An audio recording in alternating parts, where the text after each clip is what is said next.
You can see that little gap right there. So with this, it's very close. I can get a wedge to push that and seal that, right? But if it's more exaggerated, more drastic, how can you overcome that little gap? And one technique that I've used that has worked very well is if you take a wedge, and let's say even with the wedge in there, you still can't get it. You could take some floss, you could just create a loop, roll your fingers around, and so now you've created a second loop here. And then with that second loop, you're gonna put both fingers in again, and you're gonna do the same thing.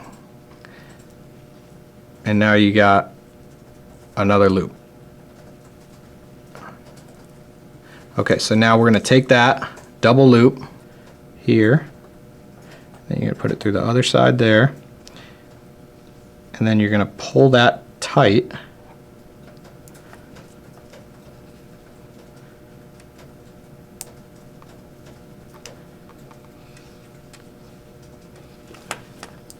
And as you pull that tight, that's going to cinch your matrix down up against the tooth. That's going to seal everything completely. And that works really well. If you're in a really challenging situation, seal that matrix band as tight as you can get it to where I'm not worried about composite oozing out anywhere. Not on the lingual, not on the facial. That's about as close as you can get to a perfect seal in a very challenging situation.